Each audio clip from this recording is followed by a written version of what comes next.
A very good morning to all of you. Children, English grammar में जो last video मैंने आपको भेजी थी वो ए, एन और द पर थी।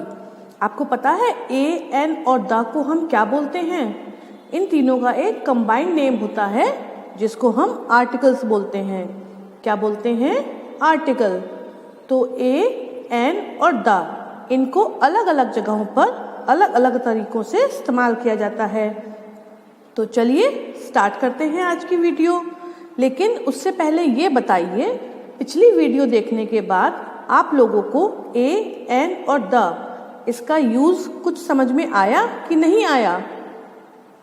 अगर आ गया तो बहुत अच्छी बात है, और अगर नहीं आया तो उसके लिए हमने आज की वीडियो पूरी देखनी है। मुझे एक कंप्लेन ये भी आ रही है आपके पेरेंट्स से कि आप लोग वीडियोस पूरी ना देखते हैं, और कुछ बच्चे तो हैं वो वीडियोस देखते ही नहीं हैं। उनके पेरेंट्स ने काम उतार दिया और उन्होंने कॉपी कर लिया। तो ये एक बहुत ही गंदी हैबिट बनती जा रही है आप लोगों की। इसको सुधारिए। ओके, वीडियो पूरी देखिए, उसके कॉन्सेप्ट को समझिए, उसके बाद ही अपना काम करिए, वरना आप एक साल तो इसमें निकाल लेंगे, लेकिन जब नेक्स्ट ईयर आप नई क्लास में आएंगे तब आपको प्रॉब्लम हो जाएगी। क्यों? क्योंकि पुराने कॉन्सेप्ट्स आपके क्लियर नहीं होंगे और अगली साल आपको नए कॉन्सेप्ट्स मिल जाएंगे समझने के लिए। तो दोनों का क्या होगा?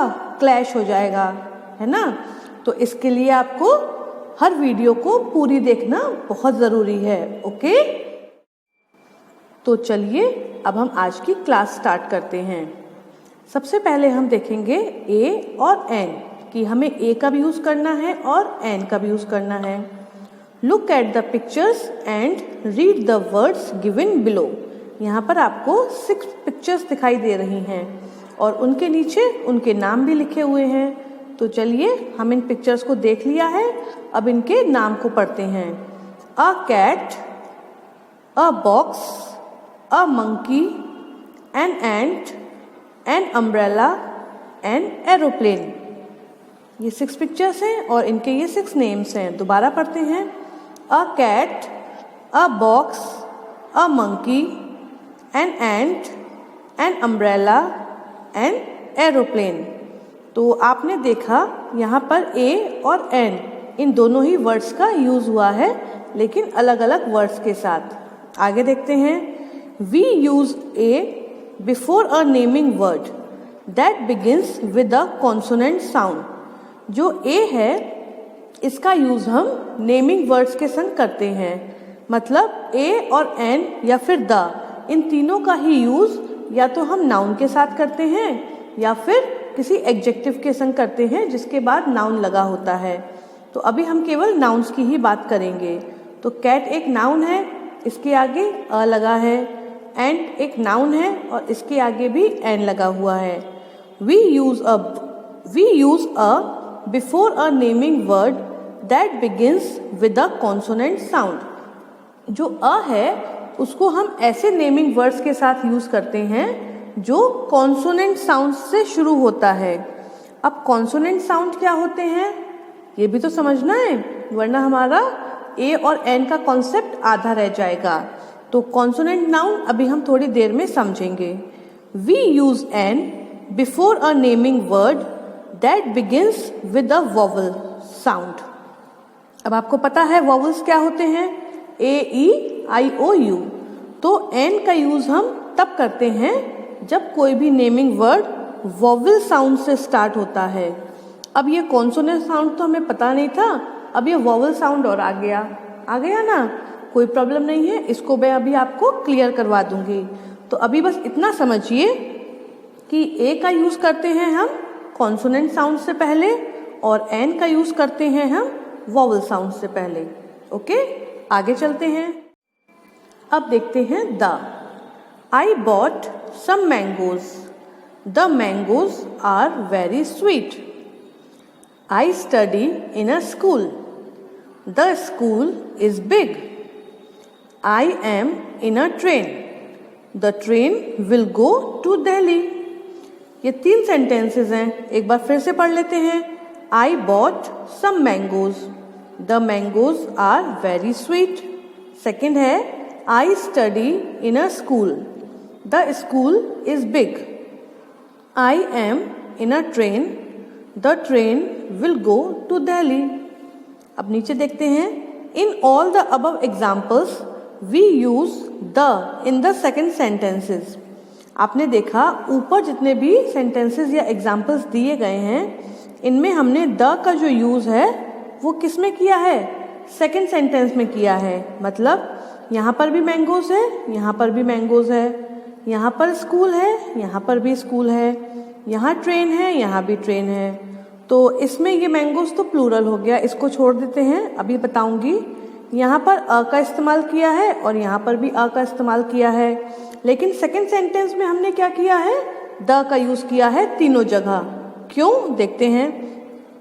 As we have already spoken about the nouns mangoes, schools and train in the first sentences. Second sentence में हमने द का यूज़ इसलिए किया है क्योंकि पहले सेंटेंस में हम पहले ही बता चुके हैं कि नाउन क्या है। पहले सेंटेंस में हमने मैंगोज के बारे में बात की, दूसरे में भी मैंगोज के बारे में बात की। जब मैंगोज के बारे में हमने दोबारा बात की तो हमें पता है कि हम कौन से मैंगोज के बारे में बात कर रहे हैं, इसीलिए हमने द का यूज़ किया। चलिए इसमें समझते हैं। आई स्टडी इन अ स्कूल। जब यहाँ पर मैंने अ स्कूल लगाया तो हमें पता नहीं है कि हम कौन से स्कूल के बारे में बात कर रहे हैं, या मैं ये बोलूँ कि जिसको हम बता रहे हैं उसको नहीं पता कि आप कौन से स्कूल में पढ़ते हैं। लेकिन जब दोबारा आपने स्कूल का नाम लिया, द स्कूल इज़ बिग, तो उसको ये पता है कि जो पहले आपने स्कूल के बारे में बताया था उसी स्कूल के बारे में अभी आप बात कर रहे हैं।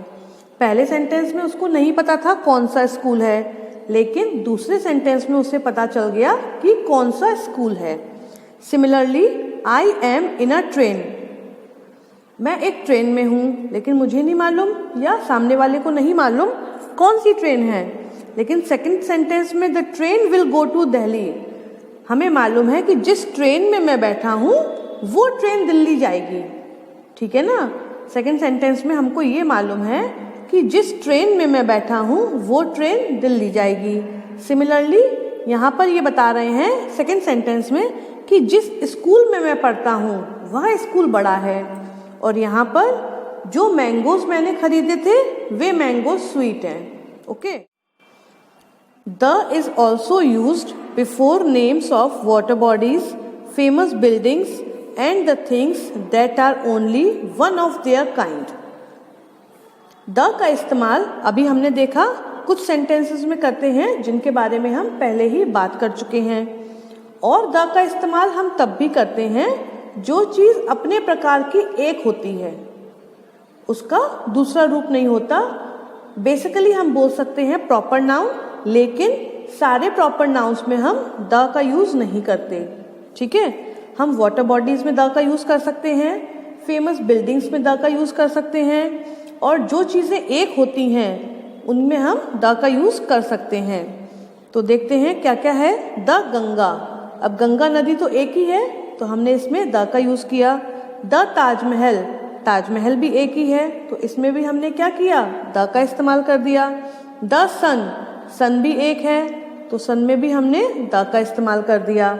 सिमिलरली अगर और एग्जाम्पल्स लें तो रिवर के लिए हम द यमुना यूज़ कर सकते हैं, यहाँ पर द कुतुब मीनार, और यहाँ पर द मून। और भी कई सारी चीज़ें होती हैं जिनमें हम द का यूज़ कर सकते हैं, लेकिन वो चीज़ अपने प्रकार की एक ही होनी चाहिए। लेकिन द का यूज़ हम मोस्टली पर्सन्स के साथ नहीं करते। जैसे हम ये नहीं बोलते द महात्मा गांधी, द जवाहरलाल नेहरू, ये सेंटेंस या ये वर्ड्स गलत हो जाएंगे। द का यूज़ हम किस लिए करते हैं? नॉन लिविंग थिंग्स के लिए कर सकते हैं। The Ganga, the Taj Mahal, the sun. अब इस कॉन्सेप्ट को और अच्छे से समझते हैं। चलिए देखते हैं। जैसा कि मैंने बताया था, ए, एन और द, इसको हम क्या बोलते हैं? आर्टिकल्स। ए और एन, इसका यूज़ हम सिंगुलर नाउन के साथ करते हैं। जो भी नाउन सिंगुलर होते हैं उनके साथ हम ए और एन इनका यूज़ कर सकते हैं।